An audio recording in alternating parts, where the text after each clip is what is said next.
Hai, minasan, ohayo gozaimasu, konnichiwa, konbanwa. Oke, kembali lagi di channel saya, di channel Beli Dewa, yaitu channel yang khusus mengupas tentang bahasa Jepang.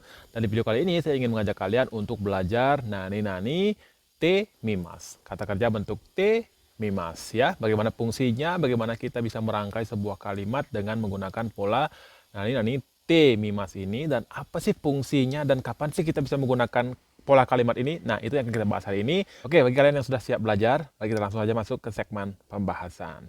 Tapi ingat, bagi kalian yang baru saja menemukan channel ini, jangan lupa subscribe dulu channel ini, karena channel ini akan selalu membagikan video-video tentang bahasa Jepang. Karena ini akan sangat bermanfaat buat kalian, jadi saran saya, subscribe sekarang juga.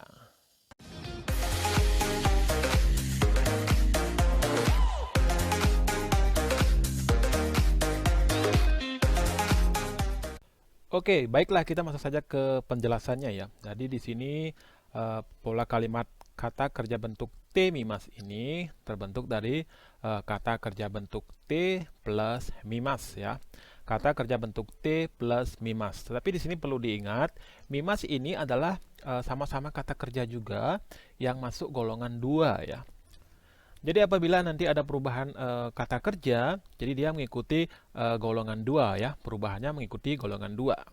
Oke, kemudian kata kerja bentuk T mimas ini, kalau kita terjemahkan ke dalam bahasa Indonesia, itu bisa diartikan mencoba untuk melakukan ya, mencoba untuk melakukan. Jadi ketika Anda ingin membuat sebuah kalimat, oke, saya akan coba ngelakuin ini gitu. Saya akan coba lakuin gitu misalkan. Oke, saya akan coba makan gitu misalkan. Jadi bisa menggunakan bentuk T mimas ini. Oke, lebih lanjutnya kita akan bahas di halaman berikutnya. Oke, pola kalimatnya mungkin seperti tadi sama ya, kata kerja bentuk T plus mimas ya. Nah, sebelum kita masuk ke penjelasan yang lebih mendetail lagi, di sini Sensei ingin mereview kembali atau merefresh kembali ingatan Anda atau ingatan kalian untuk perubahan kata kerja ke bentuk T ya. Perubahan kata kerja ke bentuk T. Nah, di sini sudah ada contohnya, misalkan tabemas. Tabemas ini kalau kita rubah ke bentuk T, dia akan menjadi tabete. Terus kemudian ada yarimas. Yarimas ini akan menjadi yatte. Terus kemudian sukurimas akan menjadi sukutte. Terus kemudian itu ada nomimas. Nomimas ini akan menjadi nonde. Terus ikimas akan menjadi itte. Terus sukaimas akan menjadi sukatte. Nah, bagi teman-teman atau kalian yang belum memahami perubahan kata kerja ke bentuk T, ya memahami dalam artian sudah hafal banget atau belum hafal banget, silakan pelajari dulu kata kerja bentuk T ya, perubahan kata kerja ke bentuk T dulu ya. Setelah itu baru masuk ke pelajaran ini. Kalau tidak seperti itu susah nangkepnya ya. Oke, silakan yang belum silakan masuk ke pelajaran perubahan bentuk T dulu. Yang sudah mari kita lanjut. Oke, kemudian ya di sini Sensei sudah merubah beberapa kata kerja ke bentuk T ya, seperti yang kita pelajari tadi. Itu ada tabete, yate, ada skute, ada nonde, ada itte. Nah, ini polanya seperti yang di sini ini ya, kata kerja bentuk T. Sekarang tinggal ditambahkan mimas saja, seperti tabete mimas, yate mimas, sukutte mimas, toka nonde mimas, toka itte mimas, toka. Nah, jadi kalau misalkan dia mau dirubah ke bentuk negatif, bisa digunakan mimaseng. Misalkan tabete mimaseng, toka ne. Kalau ingin menyuruh orang untuk mencoba itu, bisa juga menggunakan tabete mite kudasai. Tabete mite kudasai. Seperti itu. Oke, kemudian kita akan belajar fungsi dan beberapa contoh kalimat ya. Fungsi dan beberapa contoh dari T mimas ini. T mimas ini ya. Jadi yang pertama, pola kalimat T mimas ini bisa digunakan atau difungsikan untuk menyuruh orang untuk mencoba memakan, meminum, atau pergi ke suatu tempat yang Anda anjurkan atau rekomen seperti itu ya. Nah, di sini perlu ketika Anda ingin merekomen orang itu perlu merubah bentuk T mimas ini ke bentuk T mimas ini ya, merubah T mimas ini ke bentuk T mite kudasai. Jadi di sini juga dirubah ke bentuk T, kemudian mimasnya juga dirubah ke bentuk T, tambahkan kudasai. Makanya dia menjadi T mite kudasai. T mite kudasai. Oke, sampai di sini bisa dipahami ya. Oke, contoh kalimatnya seperti ini. Oke, Sensei keluarin dulu semua ya. Anggaplah di sini ada sebuah percakapan, ya, percakapan. Anggaplah A ini adalah orang Indonesia dan B ini adalah orang Jepang, ya. Nah, jadi di sini orang Indonesianya ya, orang Indonesianya ingin bertanya kepada orang Jepang. Dia bertanya seperti ini, Dorian, oh, tabeta koto ga arimasu ka? durian o tabeta koto ga arimasu ka? Nah, terus orang Jepangnya jawab, iye, arimasen. Iye, arimasen. Terus orang Indonesianya menganjurkan lagi nih. Karena durian itu enak, dia menganjurkan agar orang Jepang ini mencoba untuk makan durian. Nah, caranya seperti ini. Durian wa amakute oishii kudamono desu kara tabete mite kudasai. Durian wa amakute oishii kudamono desu kara tabete mite kudasai. Misalkan seperti itu. Nah, di sini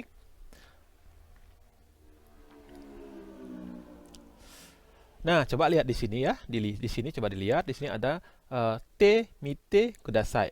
Jadi tabete mite kudasai. Jadi kata mimas ini dirubah ke bentuk te. Nah, ini ketika Anda ingin menganjurkan atau merekomend seseorang untuk mencoba ya, mencoba makan, mencoba minum, mencoba apa segala macam itu bisa menggunakan te mite kudasai. Ya. Oke, kemudian ini contoh yang kedua ya, sama juga ini dalam artian dia menyuruh atau merekomend seseorang untuk melakukan sesuatu. Anggaplah pembicaraannya di sebuah puskesmas ya, antara dokter dengan pasien, dokter dengan pasien. Nah, sekarang pertama dokternya nanya nih, dokternya nanya dulu, do shimashita ka? Nah, ditanya sama dokternya, kenapa? Do shimashita ka? Kamu kenapa? Do shimashita ka? Kino kara netsu ya atama ga itakute kaze o hiita kamoshiremasen. Kino kara netsu ya atama ga itakute kaze o hiita kamoshiremasen. Nah, itu si pasien menjawab. Nah, kemudian tanpa ragu-ragu, misalkan ini sudah gejalanya udah pasti gitu, misalkan karena dia dokter mungkin udah tahu ya. Nah, karena sekarang dokternya menjawab, so desu ka, sore wa taihen desu ne. So desu ka, sore wa taihen desu ne. Ja, kono kusuri o nonde mite kudasai. Ja, kono kusuri o nonde mite kudasai. Ja, kono kusuri o nonde mite kudasai. Kaze ni yoku kikimasu kara. Yoku kikimasu ini bisa dibilang manjur ya. Manjur untuk kaze. Jadi sangat manjur untuk kaze. Obat ini sangat manjur untuk kaze. Jadi silakan coba minum obat ini dulu. Misalkan seperti itu. Ya. Terus contoh yang berikutnya ya. Nah, fungsi yang kedua daripada pola kalimat te mimasu ini adalah jawaban dari ungkapan yang tadi. Ya, yang saya jelaskan tadi itu ada percakapan dua. Nah, ketika Anda ingin menjawab itu juga bisa menggunakan bentuk kalimat te mimas. Nah, biar lebih jelas lagi, ini coba kita lihat percakapannya. Nah, tadi ada percakapan seperti ini ya. Do shimashita ka? Seperti itu. Seperti dokternya nanya, do shimashita ka? Kemudian shino kara netsu ya atama ga itakute kaze o hiita kamoshiremasen. Terus dijawab lagi sama dokternya, so desu ka, sore wa taihen desu ne. Ja, kono kusuri o nonde mite kudasai. Kaze ni yoku kikimasu kara. Nah, di sini si pasien bisa jawab seperti ini. Si pasien ini bisa menjawab, honto desu ka? Ja, hiru gohan o tabete kara nonde mimasu ne. Honto desu ka? Ja, hiru gohan o tabete kara nonde mimasu ne. Oh, begitu. Oh, benarkah begitu? Ya, kalau begitu nanti saya akan coba minum setelah makan siang deh. Jadi bisa diartikan seperti itu. Oke, nanti saya akan coba minum setelah makan siang. Seperti itu. Nah, terus kembali lagi ke contoh kedua juga. Ini, tadi juga di contoh pertama sudah ada ya kita bicarakan ini. Ada percakapan antara orang Jepang dan orang Indonesia. Jadi orang Indonesia itu menawarkan durian kepada orang Jepang ya. Durian o tabeta koto ga arimasu ka? Iye, arimasen. Terus orang Indonesia lagi menawarin, durian wa amakute oishii kudamono desu kara tabete mite kudasai. Nah, di sini orang Indonesia menganjurkan atau menawarkan agar si orang Jepang ini mau mencoba makan yang namanya durian. Nah, kemudian si orang Jepang juga bisa menjawab seperti ini. Oishikattara kondo tabete mimasu. Oishikattara kondo tabete mimasu. Jadi kalau misalkan benar-benar enak, oke, nanti saya akan coba suatu hari saya akan coba makan yang namanya durian itu. Seperti itu.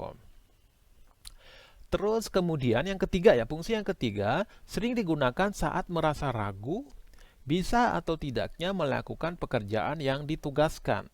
Oke, saya baca lagi. Oke, saya akan bacakan lagi sekali. Fungsi yang ketiga itu ada sering digunakan saat merasa ragu bisa atau tidaknya melakukan pekerjaan yang ditugaskan ya.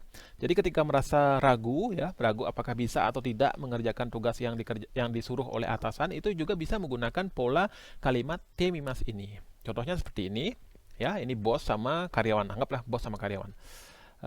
Oke, saya lengkapin aja dah. Oke, lengkapin ya. Ini dulu deh. Adi-san, kono shigoto dekiru? Oke, ini aja dulu. Adi-san, kono shigoto dekiru? Yatta koto ga arimasen ga yatte mimasu. Nah, jadi ditanya sama bosnya, Adi, kamu bisa ngerjain kerjaan ini nggak?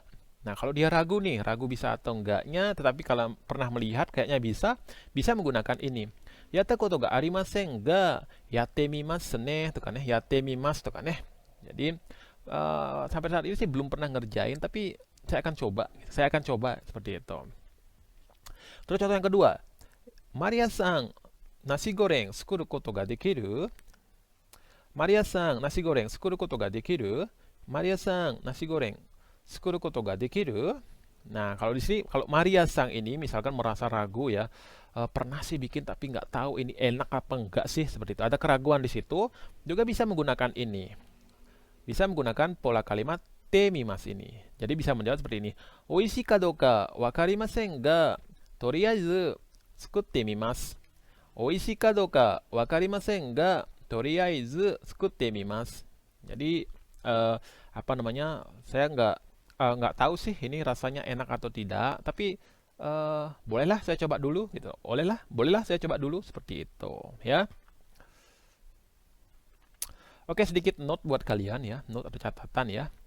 Jadi seperti yang saya jelaskan di awal ya, di pembukaan saya juga udah jelaskan sedikit bahwa mimas ini ya, mimas ada T mimas atau mimas daripada T mimas ini adalah kata kerja grup 2 ya, kata kerja grup 2. Ini ya, mimas ini adalah kata kerja grup 2. Jadi nanti perubahannya juga akan mengikuti golongan 2 atau grup 2. Misalkan seperti ini nih. Jadi kalau perubahan kata kerja itu kan banyak ya. Jadi saya cuma ambil beberapa saja. Misalkan akan mencoba, yatte mimas akan mencoba. Tidak akan mencoba, yatte mimaseng. Kalau ingin menyuruh orang untuk melakukan atau mencoba melakukan, yatte mite kudasai. Kalau misalkan ingin mencoba, yatte mitai desu. Jadi dirubah ke bentuk ingin ya, yatte mitai desu tuh kan ya. Terus jadi kalau misalkan menyuruh orang, merekenya atau kasarnya itu yatte miro. Hayaku yatte miro ya yama mitai na tuh kan ya. Terus kalau kita ingin mengajak, ayo kita coba atau mari kita coba. Misalkan itu bisa juga menggunakan ikoke ya, yatte miyo. Yatte miyo. Yatte miyo. Oke, kalau gitu mari kita coba gitu misalkan ya. Hai, minasan, itulah tadi penjelasan saya mengenai nani te mimas. Nani te mimas. Mudah-mudahan dengan menonton video ini harapan saya kalian bisa memahami kapan menggunakan te mimas ini dan bagaimana kita merangkai sebuah kalimat dengan pola te mimas ini. Oke, terima kasih sudah menonton sampai akhir dan mudah-mudahan kita bisa ketemu di kesempatan yang berikutnya dan membahas sebuah pola kalimat yang lebih menarik lagi.